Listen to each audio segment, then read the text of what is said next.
Ayun. So, finally, welcome to the official wrestling podcast of Pro Wrestling Philippines Club. This is the PWPH podcast. Again, my name is Angelo Pinera here. And also, I have here two of our guest hosts. Of course, we have here Julian of the podcast and also Christian Anastasio, also one of the admins of PWPH and also one of the disciplinary committee members. So yun. Kamusta kayo? After a few weeks, nakapagpahinga rin tayo at naugnot, naudlot. Naudlot yung dapat naka-recording natin kagabi. Nauglot. Salamat V8. Kasi, pero ito, naudlot.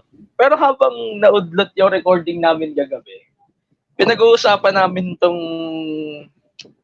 kay San Juan, sa piyesta ng San Juan. Very important to talk about tong event na to eh. So sobrang grabe. Pinag-uusapan namin kagabi to, naka-backstage kami. Kasi napaka-grabe nung nangyari. Ako na taga Batangas, may fiesta rin kami ng San Juan Bautista. Pero San Juan, Batangas yon. Ewan ko lang kung ginagawa pa rin nila itong basaan na to. For sure, they are doing that. Pero sa Batangas, di hamak na mas magalang ang mga tao doon. Kasi pag bumangga ka sa mga Batanggenyo, baka mamaya labasan ka ng balisong. Baka mamaya labasan ka ng balisong. O mas malala, lalabasan ka ng baril. Kaya mahirap bumangga sa Batangas. Dahil sa San Juan, wala ba nakaisip sa inyo maglabas ng baril? Ibang baril yung nilabas, water gun. Water gun. Para yun, anyways, meron kasi ugo-ugo na gusto atang investigahan ni Mayor Zamora itong mga bagay-bagay na to. I hope it's true. Pero guys, anong take nyo dito? Gusto nyo din bang matigil na to for good? Kasi ako, pesta is pesta. Sure. Pero, you can't avoid things to fuck up like this. Just like Tony Khan, which is the one that we're going to talk about. Pero, ano kasi may mga bagay talaga na hindi kayang iwasan. Dapat mo ba sa mga Pinoy na hindi marunong sumunod? Diba parang ang hirap? Your thoughts, guys. Mabilis na. Siguro ako, like, magkaroon ng measures, I think, para at least medyo mabawasan yung ganitong cases man lang. Like, di siya mawala at all. Just to be clear, for transparency, sorry. May pulis doon, pero binabasalan din nila yung pulis. Kung ganyan pala wala, tao na problema. Bahala na sila dyan sa mga buhay nila.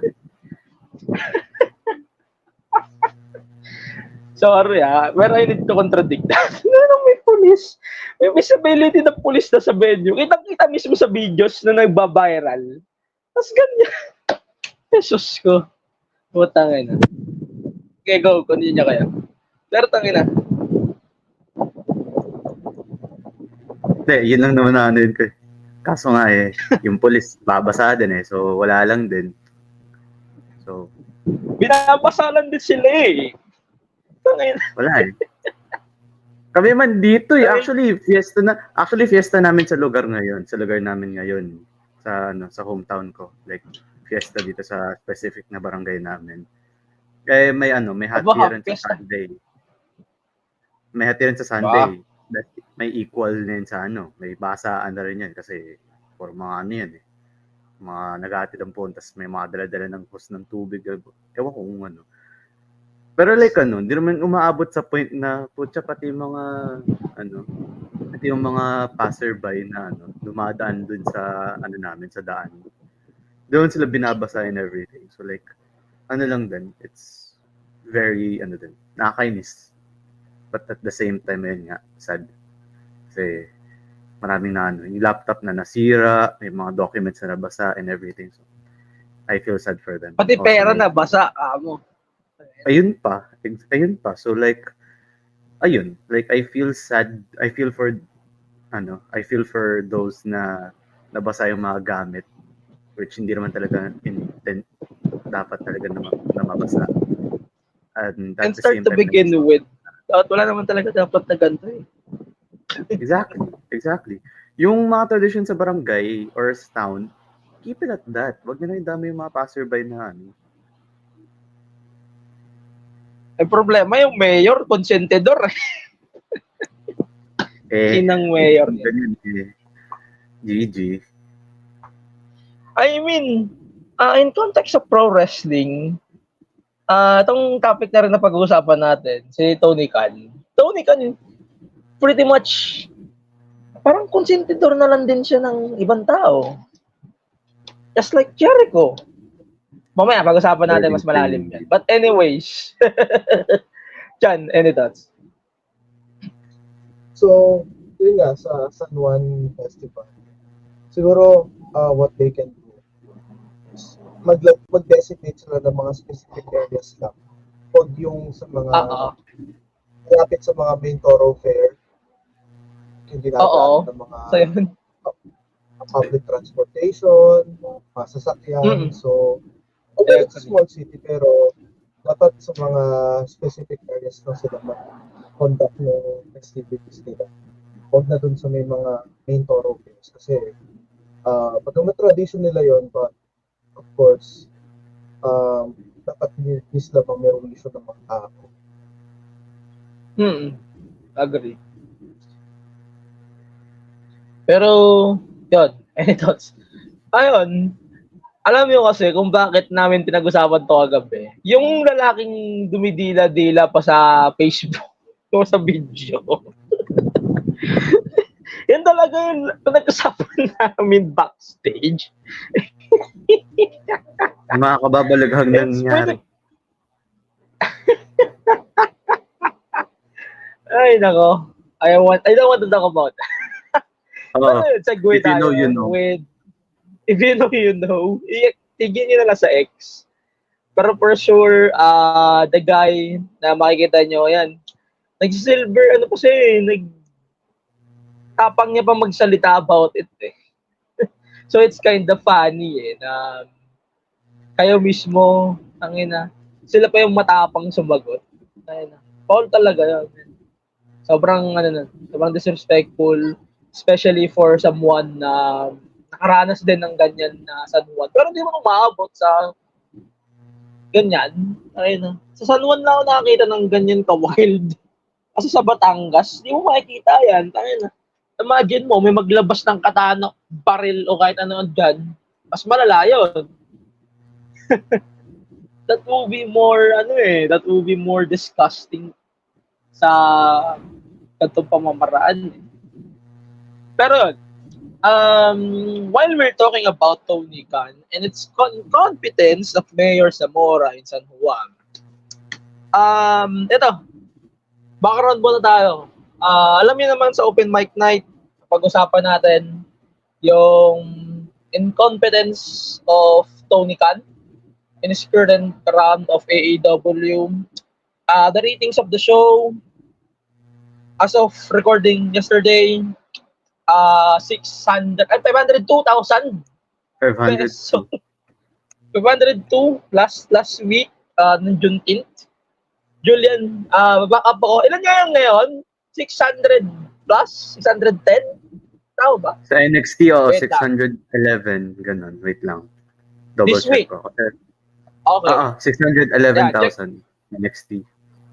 That's for NXT. Okay. That's for NXT. NXT was pretty sakto lang. This week ba to, di ba? This week. Okay. So, this week's, check ko nga rin, may sila daw source nung nakaraan. So, this week's Dynamite, sorry. Pero ito, yung NXT bumaba. 100 din. tandaan din na binaba nila. Pero I'm not pretty sad about it because, to be fair, it's not a flagship show. So, I'm not gonna complain about that much. Pero Dynamite kasi, it's a different landslide. So, medyo sila tong nagbabrag ng ratings. Tapos, ay, tita ka na. Eto. Last week, June 10th, 502,000. This week, June 26, drum roll. Ay, tumaas. 680,000. That's higher. Pero, ano kasi ito go home show to ng Forbidden Door. So, it's more on how AEW is building up their shows. Pero I don't think, wait lang, medyo nakakatawa. The fans are now wanted to put Big Bang Theory every week as a lead before Dynamite. So, kung hindi wawawin, in comparison, kung hindi wawawin ang kasunod ng Frontline Pilipinas, or in case before GMA 24 oras, ibig sabihin bababa ang ratings ng wawawin? Ganun ba? I guess. Yan ang dating sa akin eh. I mean, Willie Revillame loves to brag ratings before until he realized na ang katapat niya is mga malalaking newscast. Ay, nawala na sa kanya yung ganun. Pero ang lead-in niya kasi was Boy Abunda na hindi naman nagre-ratings. Nagre-ratings 4, 5. Unlike Wawawin. Etong Dynamite, it's kind of related to that because they feel that if there's a specific show, in case Big Bang Theory na 12 years na, as far as I know, archives na lang to, hindi siya new episodes. So it's kind of funny that Big Bang Theory is the one that pulls the ratings of AEW Dynamite. It's pretty funny that the fans are actually using that as an excuse. And it's pretty funny then that di naman kasi mataas ang ratings ng Dynamite kasi may lead-in kasi na ganito, ganyan. Tapos putang niya na. I'm not saying that people are stupid, okay? Pero exactly what I mean, they're stupid as fuck. If you know what I mean. Pero wala, mamaya na natin pag-usapan. Go. Ayun. Any thoughts? Mas draw na si Sheldon kay Chris Jericho. Ay puta, ba't Jericho? Jericho is out of touch, dude. He should fucking retire. Mas draw si Sheldon kaysa kay Okada. Oh my God. Pero like, tawag ganun kasi as much as gusto natin pagtawanan na mas nag-drop pa ng mas taas na ratings yung rerun ng Big Bang Theory sa Dynamite. Yun nga eh. It's sad kasi nga like whatever happened nga talaga to like the AEW that was putting on the best product back in, let's say 2019, diba? Whatever happened to that. So ayun. Just that's just like my exact yung immediate thoughts lang. Pero tumaas. Kasi may Big Bang Theory. Mas draw talaga si Sheldon. Mas gusto nang papakinggan ng mga tao yung mga takes ni Sheldon sa ano. Kesa sa Tyler ng Chris Jericho. Hi guys! Hey guys! Hey guys! Ito siguro, ito sa main event, Mark, alam nyo, sabi ko, ayoko munang hatulan tong gimmick na to ni Jericho. Pero siguro oras na para bigyan ko ng hatol. This is easily the most disappointing run of Chris Jericho. Na even my friends from this Strong and Midnights and also Kayfabe Cafe might know. Pero it's just disappointing as fuck to see this ratings come down as fuck. Pero wait, tignan ko yung per minute, per quarter ng Dynamite habang dinidiscuss natin tong show na to. Sana si Dennis makahabol kasi siya yung fanboy ni Tony Khan eh. Ayan, sandali. Fanboy yan eh. I mention. Pagka number one fanboy ni Tony Khan, yeah. He loves Tony Khan. Alam nyo ba yun na sobrang mahal na si Tony Khan? Sobra. Ito, quarter by quarter. So, pag-usapan nga natin yung quarter by quarter. So, enough ko yung quarter by quarter. First quarter of the show is yung promo ni MJF. Tas nung lumabas si Daniel Garcia, tas si Will Ospreay, hindi pa champion, ang hangin na agad. Gusto na agad mag-defend kay Daniel Garcia. Pero I mean, the match is official na, right? Itong MJF versus Daniel Garcia. Not yet. Alam ko hindi pa.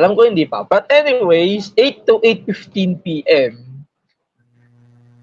846,000. Then 8:15 to 8:30 p.m. Listen to this.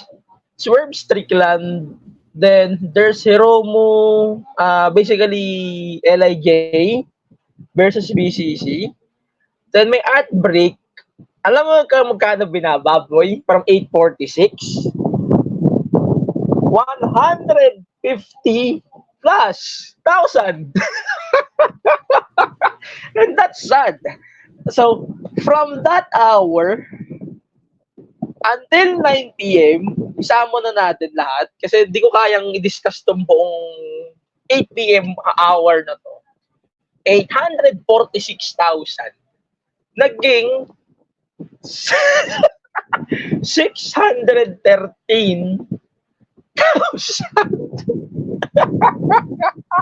GG. That's sad. Ang laki ng binaba eh. So, di naman natin, di tayo priority market na tong show na to sa TBS. But it means AEW is really, really declining at this point. And just sad. Yung last segment, before 9 p.m. Ray Phoenix versus Jay White continuation. Then, nandito yung Big Bang Bang Bang. Tapos, kaya pala bumaba, may Young Bucks. Okay, understandable. Good. Alam ko na ba't bumaba. Ito. Walmart Authority. Oh, boy. Ito. After of that hour, 8:45 to 9 p.m., tumaas naman siya, mga almost 90K, until 9:30, kasi lumabas si Mina Shirakawa. After 9:30, bumaksak na siya ng 717,000. So, that's almost 105,000 from 845. Then, from that, ang laki na naman ang binaba. Well done, Tony Khan. Well done. Sabi na, imagine nyo, yung mga nanood ng Kyle O'Reilly versus Zack Sabre Jr. is putang ina 637 to 615. Then there's an overrun na 617 game. Sobrang nakakabahala. At this point, sobrang nakakabahala siya. I'm not saying na I'm not saying I'm a very good critic. Pero this is something na nakakabahala on a point of view of a fan. And for something like this show, something like this big as Forbidden Door, nakakabahala. Lalo't nandiyan na ang All In London na paboritong show ni Dennis. Sobrang nakakabahala. I am disappointed with this number of events that we are recently having. To be fair, bumaba ang NXT. Again, ulitin natin. Bumaba ang ratings ng NXT. And I am kind of sad about it too. Pero, like what I mentioned, sobrang nakakabahala ng progress na to. And if magko-continue to, man, this might be the most disappointing moment of this era.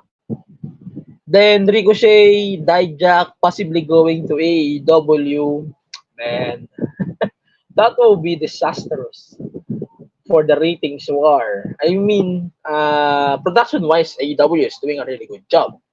But when it comes to this very problematic status of AEW shows, I'm not only Dynamite, there's something very alarming. But let me know your thoughts about it, guys. Ako, like, doon, I can say na, though yes nga may increase nga yun sa ratings and everything, it's still like a pretty alarming, it's still like a pretty alarming thing, especially with AEW, considering that they're like the second biggest wrestling company right now, diba? Like, nag-compete pa sa WWE and everything. Like, may nakita lang akong comparison dito sa like, nakita lang, like, right now, like, this moment. Last year daw, AEW, like, right around the same time lang, June 21, June 28, they drew 809,000 last year. Tapos biglang last week, 502K, tapos ngayon yung 680K. 80. So I think tawag doon, it's still a pretty big like decrease if you really like think about it. So like ayun kasi it part of it na rin kasi yung yun nga yung inconsistencies sa storyline sa mga mga alignment ng mga wrestlers and everything. So parang tas nabanggit mo na rin last week na yung mga stories sa Dynamite nakikita na rin sa Rampage, sa Collision and everything. So like there's really a lot of problems din sa AEW which I hope can be fixed in the next few months and everything. So ayun lang, it's a pretty alarming. Si Will Ospreay lang ang magsasalba ng AEW. hindi si Ospreay. Si Mina Shirakawa, puro mga Sims manonood pagka si Mina yung lumalabas eh. Ay puta. So, kaya pala wala si Ali eh. Baliw. Yeah, pero kaya pala di tayo siniputan ni Ali, busy. By the way, hi Ali. I hope you're fine. Enjoy. Ayun, like ayun lang naman, yun yung thoughts ko na parang it's an alarming thing on the part of AEW kasi nga sila ngayon like second biggest. Wala eh, fanboy ka kasi ng AEW eh. Yes, ako fanboy. Never. Pero ayun. Sad. I hope that yung mga problems na nabanggit last week and yung mga mapapanggit pa I think ngayon, I hope those can be fixed in the next few months. Sana talaga i-ditch na ni Jericho yung learning tree giving me ako. Fuck that. Bye, guys! Bye, guys!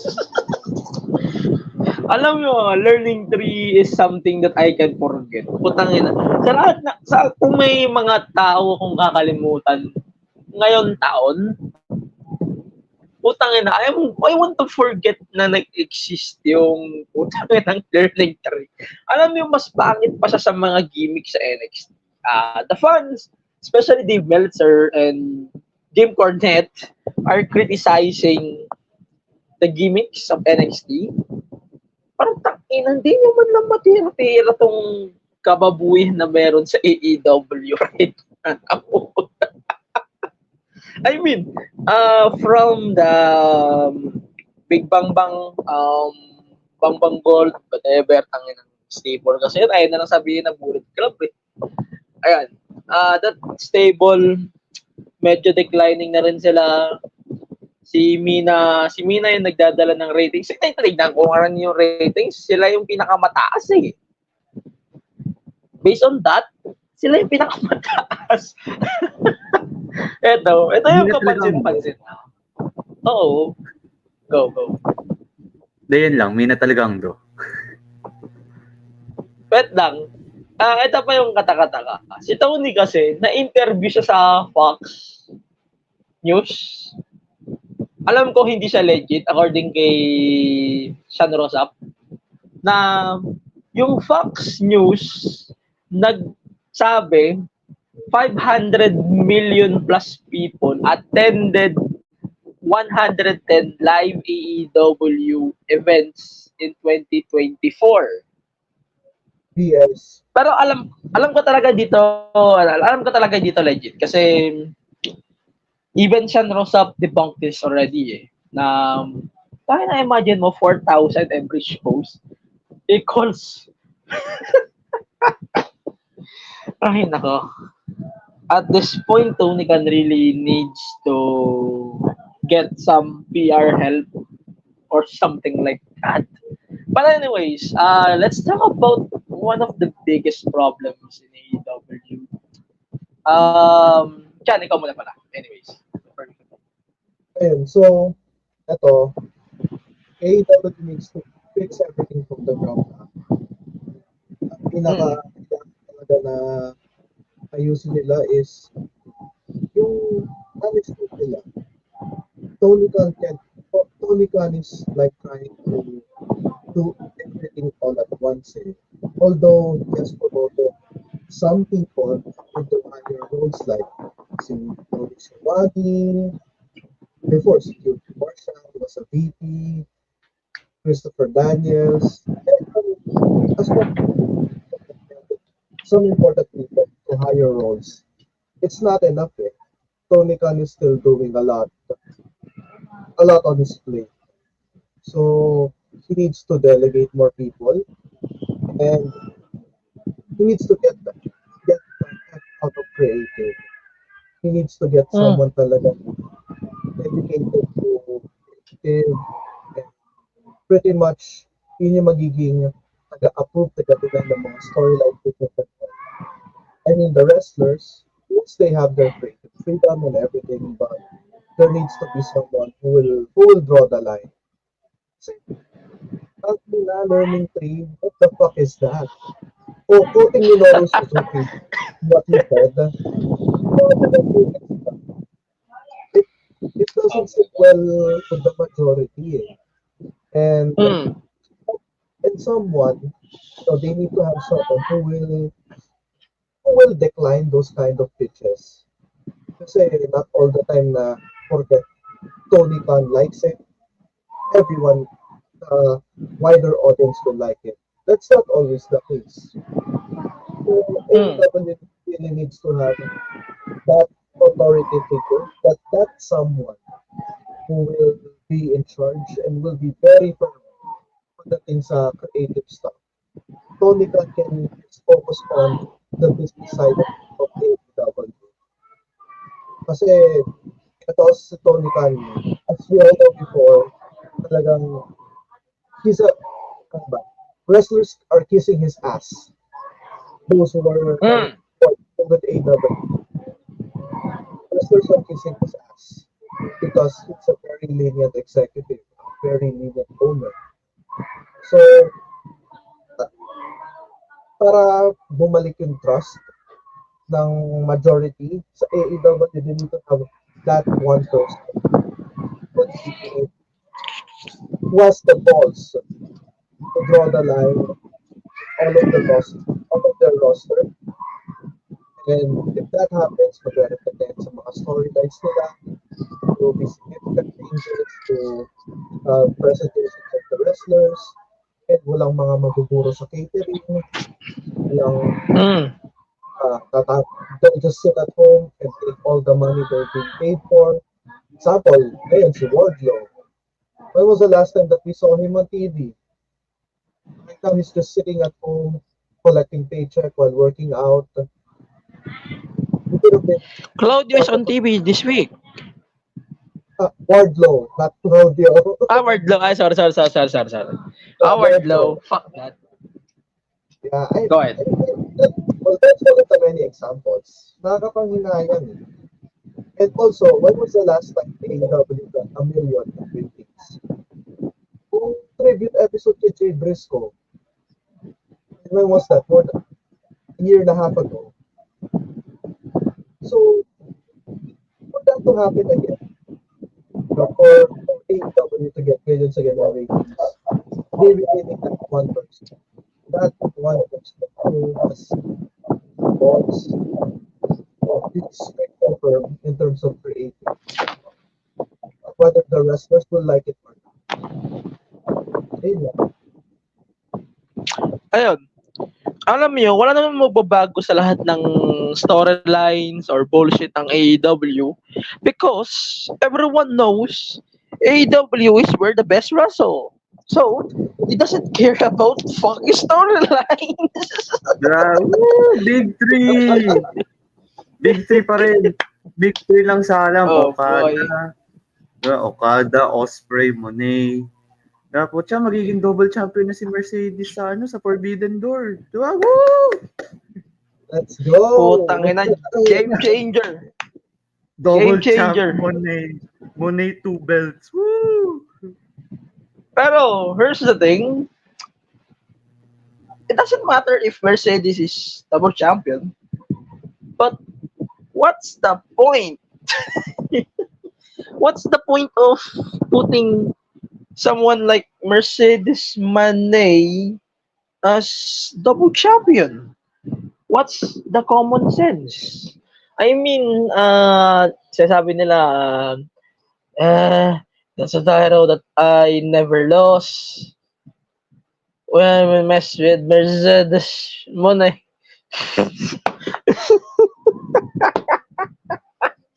Ay, nako. This is something very stupid at this point. Tony Khan's storylines are just stupid at this point.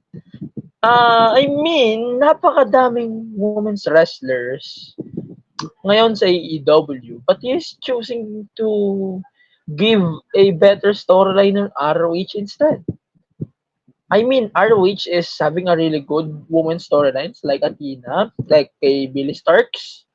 Sa women's division mismo ng AEW, si Mina mismo nagdo-draw. Partida, hindi siya active roster ng AEW. She's just a guest. Pero, she's getting more appearances on AEW programming rather than the most women that AEW has. Tingnan niyo yung cards ng Forbidden Door. I'm not going to do predictions on that.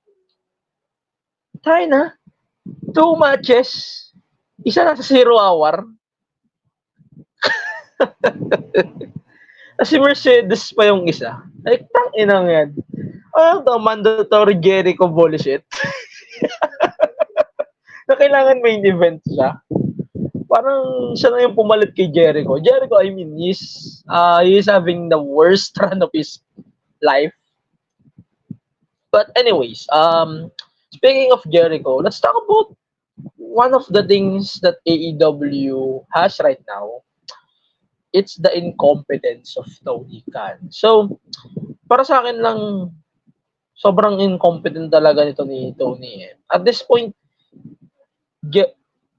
Jericho getting a prominent storyline means AEW is still desperate on having old stars in AEW, and one of them is Jericho. Like, Jericho, fuck off. Fuck Hey your learning guys, tree. Fuck your learning tree, man. It doesn't work. Doesn't work in any way. And it's very annoying that the fans, even the most important critic of AEW, Dave Meltzer, I mean, the most important kiss ass paid ad newsletter of AEW, Dave Meltzer. He is a fucking kiss ass in Chris Jericho, and while NXT is presenting the same, WWE is presenting the same, they are loving it because AEW is the one who did it. Labo, di ba? We will talk about that later. For now, we will talk about very uncomfortable stuff that AEW did when it comes to the incompetence of AEW. But I want to know your stance on Jericho first, and then you can talk about your takes on the incompetence of AEW so far. I think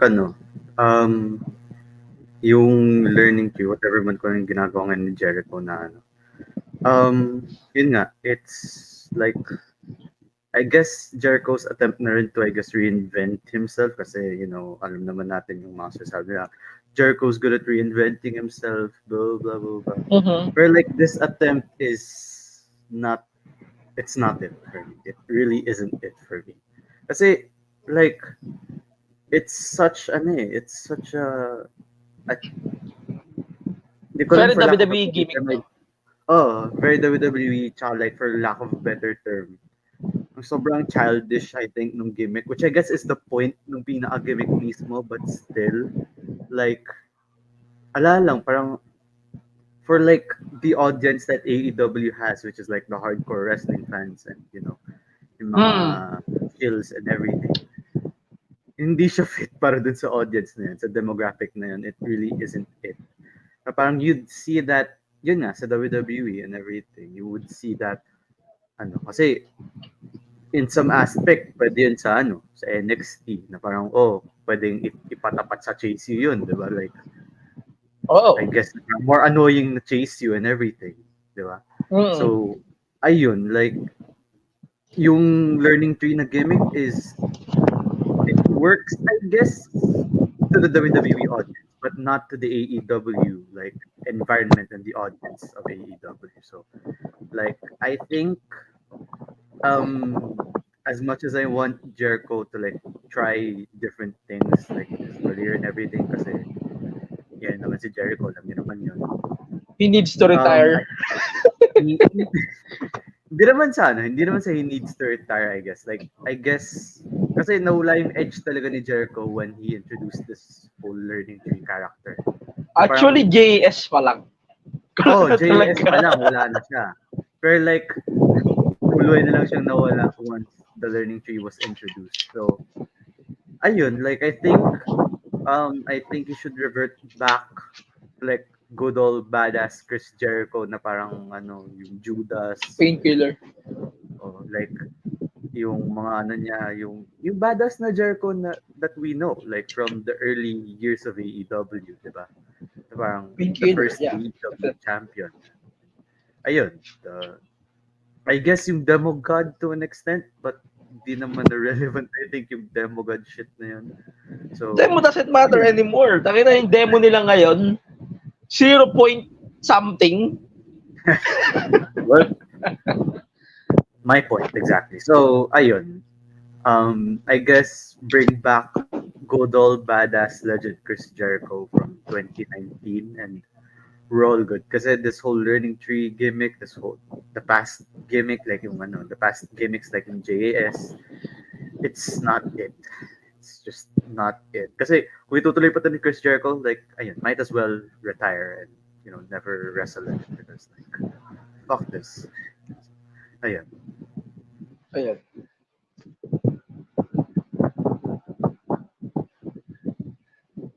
Guys, go. So sa akin, yeah, I agree with Julia.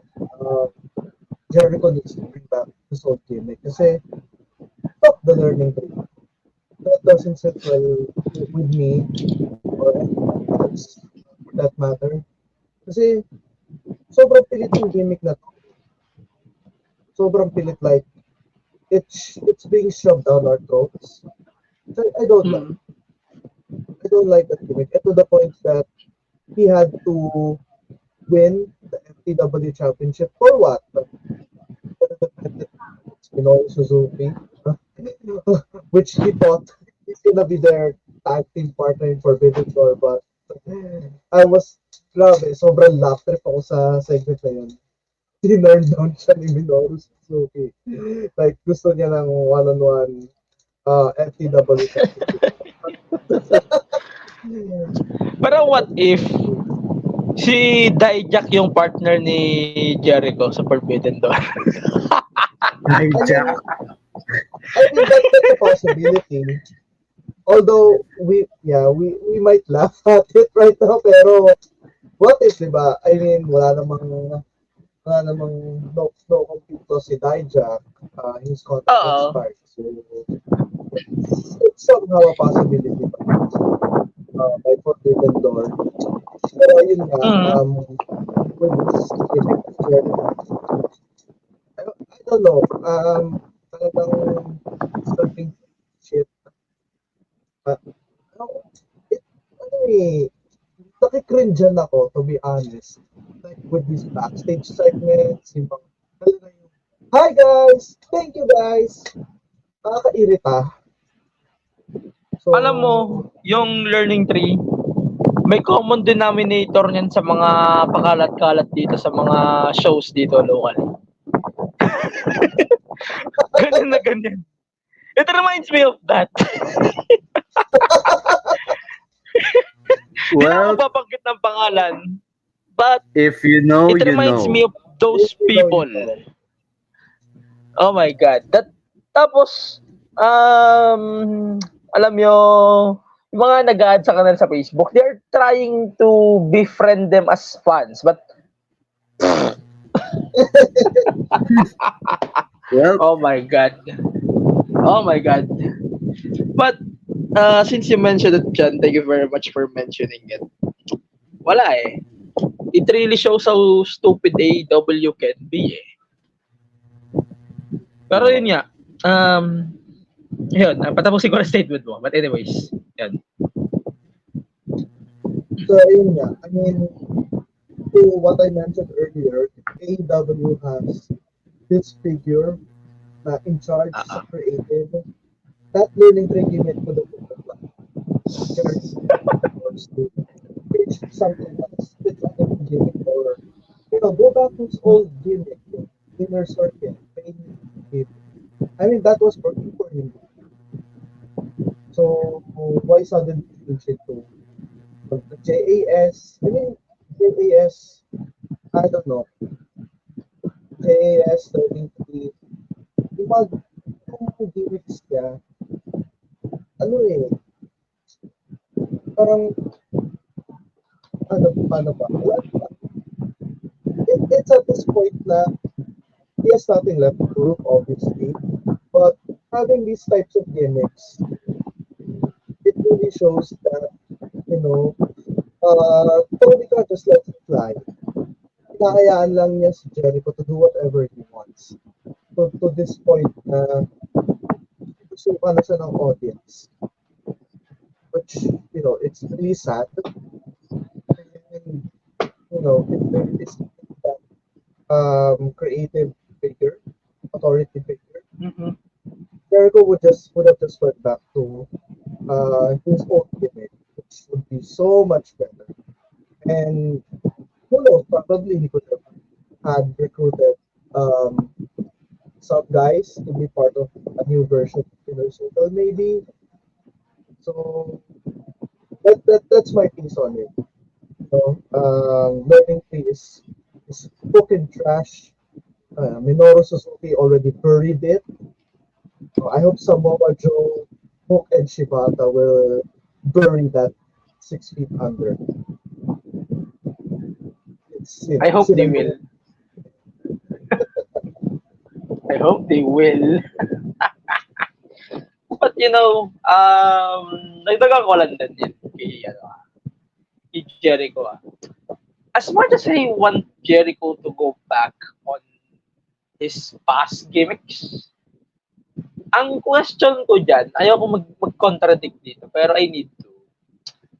Is Jericho can still go?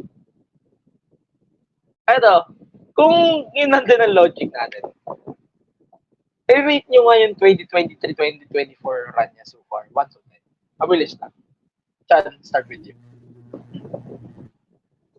2023 to 2024 run ni Jericho. I would say his lowest point in his run in AEW. Kasi all part of it is kung hindi nag-expect si Jericho diverticulitis bout. Somehow it could have been better. I mean, they could have won the tag team titles from Ricky Starks and Big Bill. Which is nangihinayang. Nangihinayang tapos they also the young bucks here to get the title shot. So, you know that 2023, 2024 is lowest point. Jericho's career, but it could have been somewhat better had he had this tag team run with Kenny Omega. Julian. On a scale of like 1 to 10, magpapa-Keith Lee TikTok na ako dito. On a scale of 1 to 10, I'd give this whole 2023-2024 run a solid 2. A solid 2.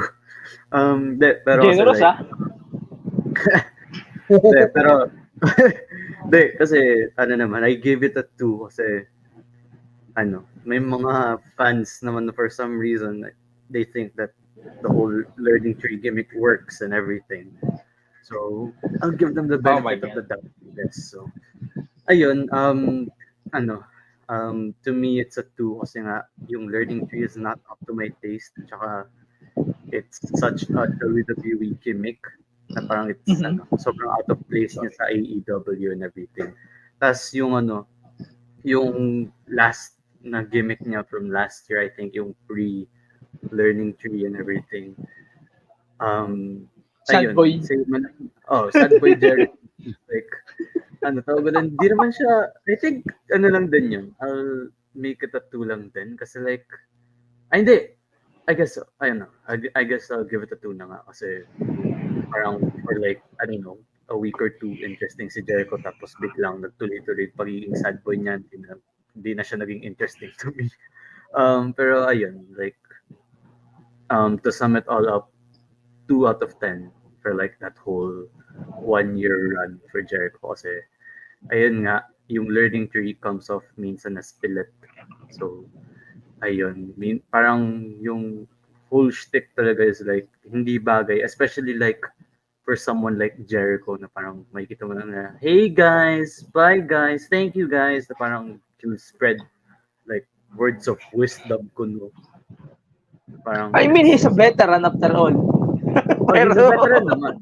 He's a veteran naman, but like for his character, for someone like him talaga, it doesn't fit him at all. Like to me, it just doesn't fit him at all. So ayun, it's a solid, magpapaka-generous na ako. So, ayun, 2. Tony, cut that shit. Yun ang masasabi ko. Pero, ayan. Thank you guys for answering that question honestly. Tangin.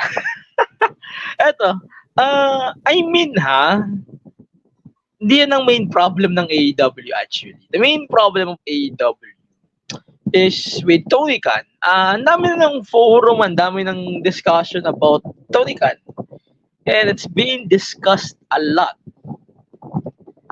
But we can say AEW is where the best wrestle.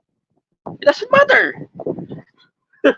Kasi fans are still defending the bullshit. But in context, guys, I want you guys to share at least five solutions on how we can save AEW. Again, I don't want AEW to die. I don't want to see WWE do some dominating bullshit again. And if AEW dies anytime soon, and I hope it's not, baka bumalik na naman tayo sa bullshit na WWE na I hope it will not be possible. I mean, AEW is the biggest competitor of the biggest promotion right now, which is WWE. And alam ko mag-agree kayo sa isa. So magbibigay na ako ng isa, then the rest we can give our last five. Eto, number one para sa akin, alam ko ipipick niya rin to. Pero I really, really want to see Tony Khan stepping down out of creative. He is out of touch, including Ring of Honor. Fuck off. You can leave the fucking creative. He is not okay as a booker. Hell, put Shane McMahon as creative director of AEW. That will be fine. But as long as it's not Shane McMahon, it's not Tony Khan McMahon, I'm good. But let me know your thoughts, guys, about that. I have solutions. Ayun. That's one of them naman sa akin. Like, I think Tony Khan stepping down sa creative team ng AEW, meron silang creative team, that would be fine. Like, Scott D'Amore, maybe pagka okay Kaso may non-compete pa si Scott. Ayun. Like, ano naman, I think magkaroon na talaga sila ng talagang dedicated na creative team, right? For their storylines. Like, kunwari, si Christopher Daniels, pwede nga siyang like writer habang injured siya ngayon and everything. He can hire other writers, di ba? Balik nyo si Vince Russo kung gaganda yung product ninyo dun, makahala na. Pero, ayun. Literal na WCW na. Pero like, ayun. One of them is really like, for AEW should have like a dedicated writing team. Tony Khan, focus ka na sa pagiging president mo kasi you're clearly not fit for the job of the writing team and everything.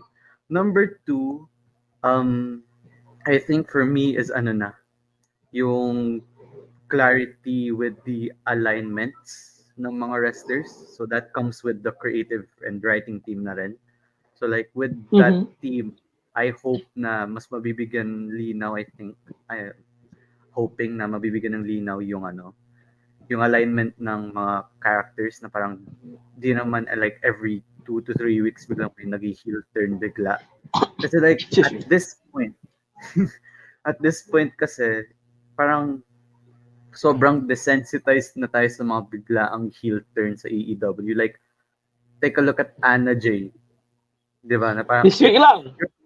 Oh, like, if you're watching religiously, if you're watching the AEW product religiously, parang magigets mo yung yung parang context na parang, oh, ba't nag-heel turn si Anna Jay? But for like, for like someone na, I guess, for lack of a better term, natigil sa panood ng AEW and is like looking to get back at AEW, di nila magigets yung context. Kasi nga like, sobrang biglaan and everything na parang Wala siyang explanation at all.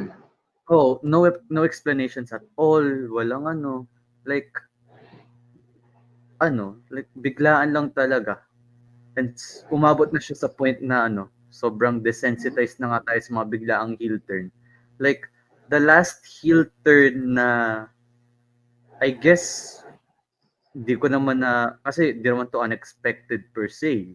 But like, I think, the last good na heel turn sa AEW for me is yung, like as much as I hate the devil storyline sa AEW, yung kay Adam Cole is like, like yung last heel turn I feel like was executed well. Yun bare minimum na yung executed well kasi like so ayun lang, like sana talaga mabigyan ng linaw din yung alignment talaga and I think with the new creative and writing team na kung mag-hire man si Tony Khan, yun yung isa sa magiging perks nun. So ayun, I think yung number 3 ko is yung yung sa championships na parang yung contenders.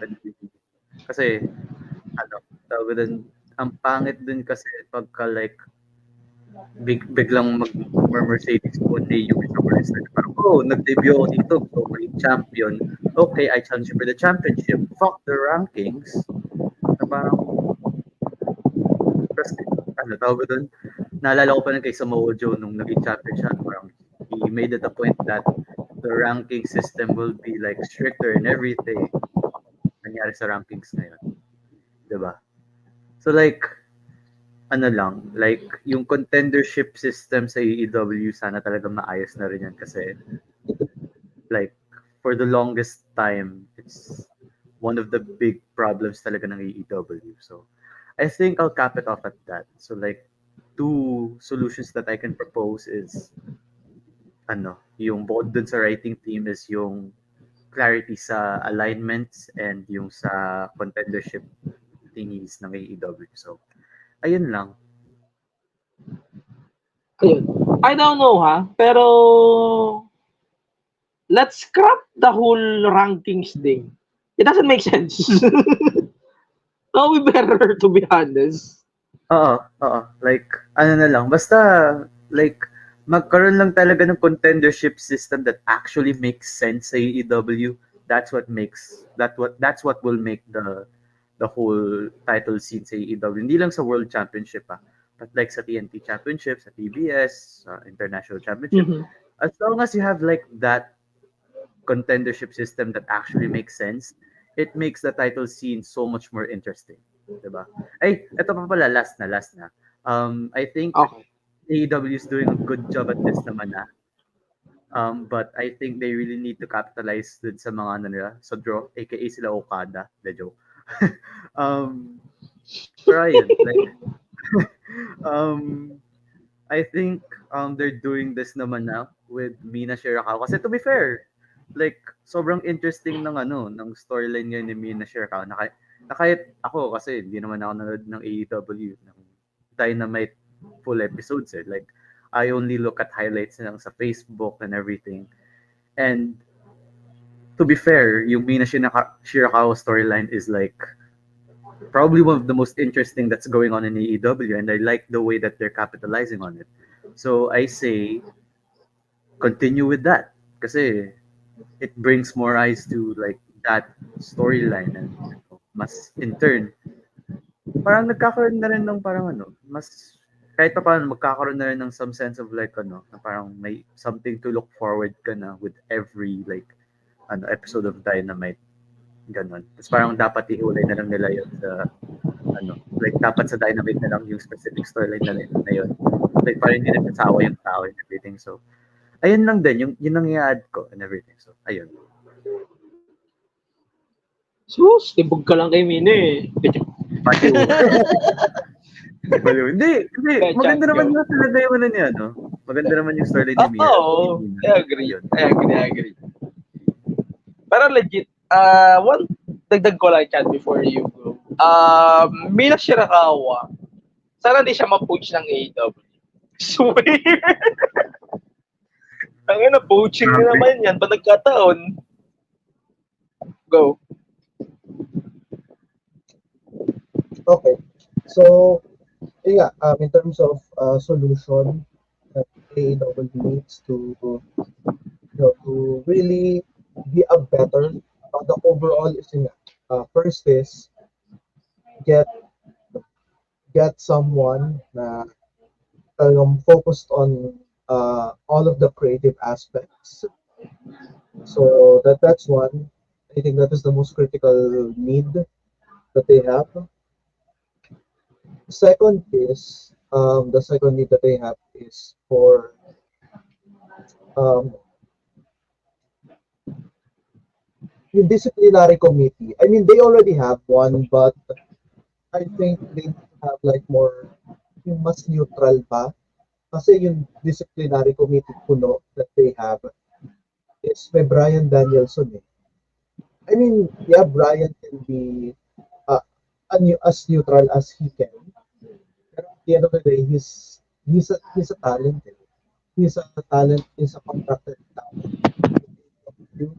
So there's still this possibility na he would lean in on favor towards a certain wrestler. So what else? So aside from having more neutral figures in their disciplinary committee, another solution,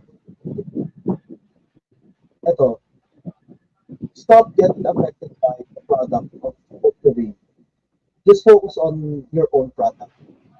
I mean, nakakaumay na para lang mapansin, para matry nilang mahatak yung ratings, they'll take sorrow or they'll take directions to competitor. I mean, not only famous the modern, I mean, they can do like few references maybe on a past gimmick of a former ex-WWE wrestler, every now and then. But to the point na pag mag-shots ka o subtle shots ka just to try to lift up your ratings, nakakaumay na eh, you know, and rather than just focus on your own storylines, your own product, develop your young and up and coming talents. Doon na lang nila i-focus yung time and energy nila. And another solution that would is yung referees nila. Ito, specifically kay Aubrey Edwards. Kung Oh my God. ito ano ba,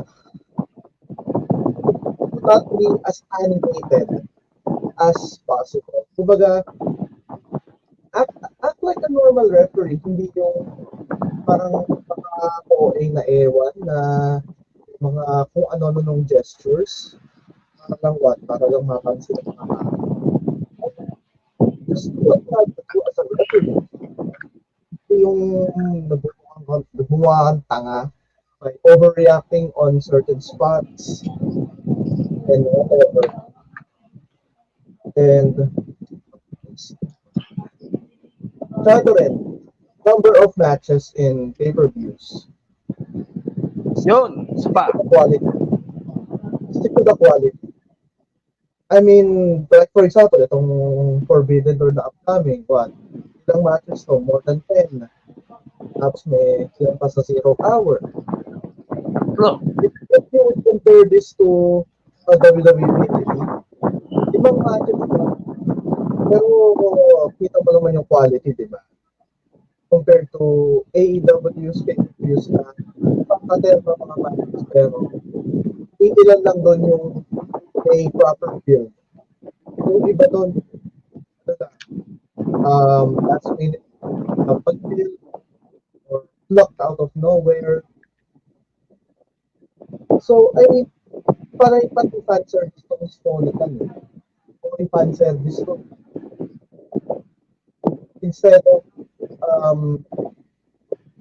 playing off playing off storylines, continuing storylines. Mas inuuna pa niya yung mga dream matches na yan eh. I mean, if you want to have a dream match, build it properly, build it long term. Just like what Triple H is doing. If they can do that same formula, yung storylines mo are being built over time with patience, with substance, it's gonna be much better. And last solution is what is this one? Yung show tapings. I mean yung Rampage, Collision. I don't know I feel like mas maganda if all those three shows will be broadcasted live. Kasi okay, for example, with the Rampage or Collision State, wala masaspoil eh. One way or another masaspoil yan. Kasi WWE, only times that it's gonna be taped is magsasabi sila or overseas, which the solution that they brought is to have the SmackDown the day before the SmackDown before the PLE to be held in either the same venue or a nearer venue of the PLE, which I think what the formula that AEW needs to fund Rampage and Collision. Kasi iba pa rin pag live. Kasi Dynamite, it's gonna be live like always. Never in a platform. But Collision and Rampage needs to be live in one way or another. I don't know. Bahala na lang sa atin yung TNT and TBS kung paano nila ilalive yan. But it's really much better to live those two other shows. And kung maaari lang din, maybe a few years from now, pwede lang gawin is just have another 3-hour show. Just have Collision on 3 hours maybe. Dynamite 3 hours, Collision 2 hours. I don't know if Tony can how can pitch that Warner companies, but if they'll just have 1 3-hour and 1 2-hour show, I think that's gonna be much better for AEW. Kasi sayang lang yung 1 hour na Rampage. Parang tutulugan mo lang yan or what. So those are the solutions that I can think of on how AEW can be much better.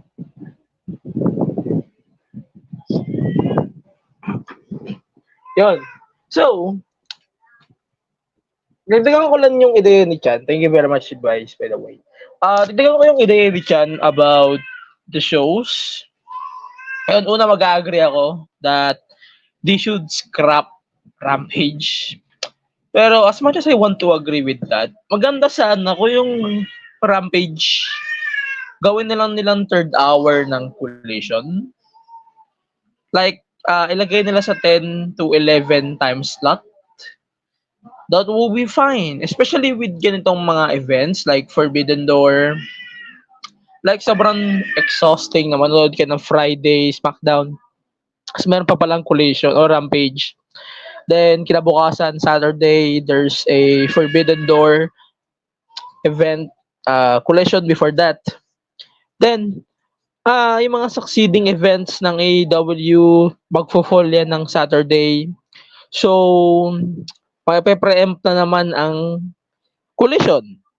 So, parang ang suggestion ko na lang, para hindi magka-leche-leche yung programming nila, they should put Rampage before Collision. Or you can dissolve Rampage, then the third hour can be adjusted to Collision. So, that would be better siguro. Parang it's more on kaysa time consuming tayo sa mga ganyang bagay, they should put that on that time slot instead. Siguro, pati sa Dynamite, they can try siguro na ituloy yung idea na 3-hour Dynamite, 3-hour Collision. That would be fine. And it will work for sure for the shows. However, it's still dependable on the negotiations that Warner Bros. And AEW currently has, especially they still have NBA. Good luck on how things will go on AEW. So, ang akin naman, siguro para lang maging interest yung AEW. So, pag-connecting ko na itong dalawang points ko, number one, siguro they need to consolidate the championships that AEW has, and let's include Ring of Honor as well. So, AEW has 17 championships. One of them are not sanctioned. So, they have basically dalawang world, ROH and AEW, dalawang women's, dalawa ring mid-card na women's, dalawang tag team champions, the duos and trios. They also has specialty titles. The rest are specialty titles. TBS, TNT, yung television titles, all of them are specialty titles. So, yung title ni Okada, yung pointless sa title na yan, then yung, ano pa ba?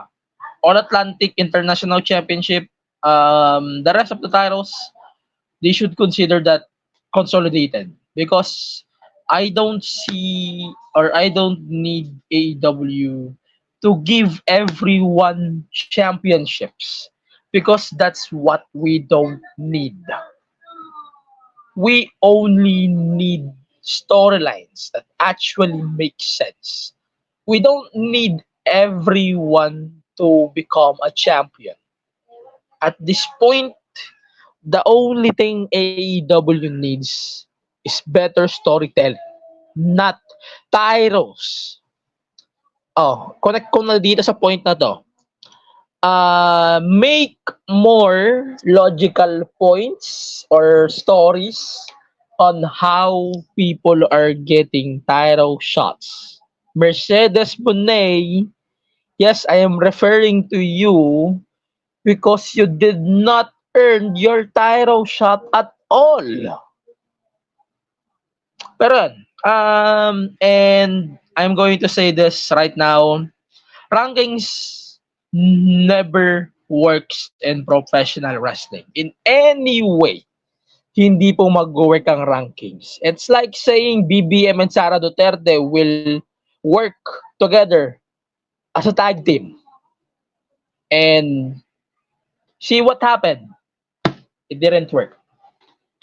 Anyway, isa pang bagay siguro that we need to address is the inconsistency. Ayan, dagdagan ko yung kay Chan of talents from both Ring of Honor and AEW. Siguro parang ang dami na rin kasi naglalabasan sa TV shows nila na from both companies. Siguro tanggalin na lang natin yung Ring of Honor, no? Kasi sobrang sayang eh. At this point, sige, lagay nyo yung Rampage as live. Pero tanggalin yung Ring of Honor. That will make sense. Kasi consolidated naman na eh. Or maybe put Ring of Honor as a YouTube show. That would be fine. Pero running things on a platform, different platform, it will never work for something like Ring of Honor right now and AEW right now. Pero ito, isa pa. Siguro it's time to look for a smaller venue.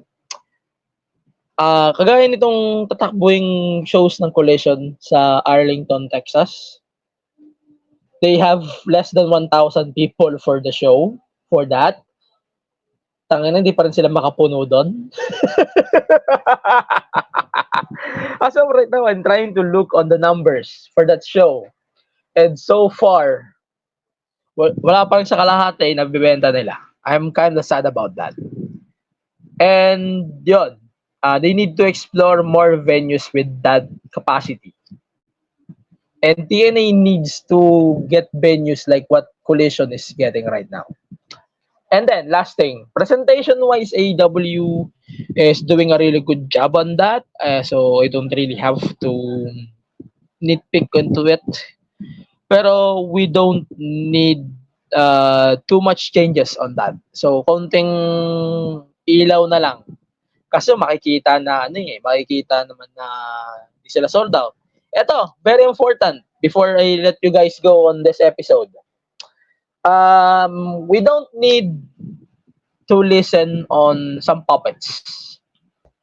Siguro, don't you ever flex like word, tong one, o yung mga Fightful. We don't need to flex all of that bullshit. Jericho on the latest episode of Dynamite is flexing. He is number 1 on Dave Meltzer's fucking Hall of Fame. And we don't need that bullshit, man. Not everyone cares about Dave Meltzer. Like, who the fuck is Dave Meltzer? Everyone doesn't care about him. Not everyone doesn't care about him at all. So, we don't need all of that bullshit in AEW programming. And we don't need people who doesn't make sense to be recognized on this programming because they don't matter at all. And it doesn't matter at all that they are existing and they're sucking up Tony Khan's dick. And yan. So, stop listening to Dave Meltzer. Simply as that. Yan. So, that's our thoughts on Tony Khan. Let us know what you think about the incompetence of AEW and kung naman yung sinisinghot ni Tony Khan.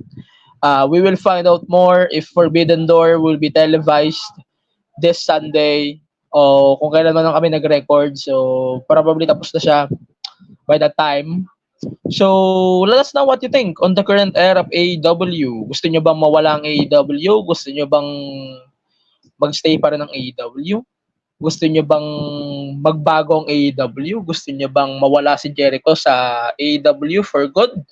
Let us know what you think on today's episode of the PWPH podcast. For now, we will see you guys on the next episode. Bye for now. And stay safe as always. In behalf of Julian and Christian, bye for now. And see you later.